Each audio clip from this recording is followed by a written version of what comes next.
Si Dylan Harper ang bagong Pinoy na susubaybayan natin sa NBA at heto ang 10 bagay na hindi mo pa alam tungkol sa kanya. Number 1, ang kanyang nanay ang nagsilbing basketball coach niya. Although NBA legend na si Ron Harper ang ama, ang kanyang ina na si Maria ang nagsilbing head coach niya mula grade 1 to grade 12 sa basketball. Number 2, naglaro sa US NCAA Division 1 ng college basketball ang kanyang ina para sa University of New Orleans bago ito nag-transition sa coaching para maging involved sa mga anak. Number 3, mahal niya ang kanyang lolo at lola. Mga bigating Division 1 universities ang nag-offer kay Dylan noong high school kagaya ng Duke, Kansas at Auburn. Pero mas pinili niyang maglaro sa Rutgers University dahil malapit ito sa kanyang lolo at lola para makanood sila ng mga laro niya ng live.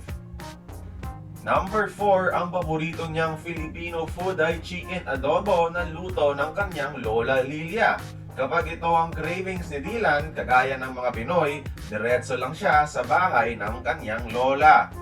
Number 5, marunong siyang magtagalog pero iilang salita lang kagaya ng magandang umaga, magandang gabi at salamat po ang kanyang alam. Ayon na mismo ito sa kanyang lola Lilia. Number 6, very Filipino ang ginawa niya sa draft night. Habang ang iba, mga agents at ilang membro ng pamilya ang dala, si Dylan pati mga grandparents sinama. Typical Filipino mga idol na buong barangay dinadala kapag may event. Number 7, ang kanyang NBA GOAT o greatest of all time ay si LeBron James mga idol. Kahit teammate pa ng kanyang ama si Michael Jordan, sa LeBron pa rin ang tinuturing niyang pinakamagaling na nakahawak ng isang basketball. Number 8, ang kanyang kikitain sa rookie contract ay mas malaki pa sa buong career earnings ng kanyang NBA legend na ama. Projected na $56 million ang kikitain ni Dylan habang nasa $35 million lang ang kinita ng kanyang ama sa 16-year NBA career. Number 9, open siyang maglaro sa Gilas Pilipinas, sabi niya sa isang interview. Pero sadly, hindi siya eligible bilang local sa FIBA tournaments under the Hagup rule. And number 10, best friend niya ang isa sa mga best prospects ng 2025 draft class na si Ace Bailey.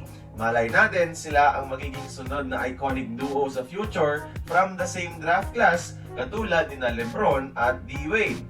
Kaya kayo mga idol, ilan dito ang alam nyo na at ilan dito ang ngayon nyo lang nalaman? Comment down below.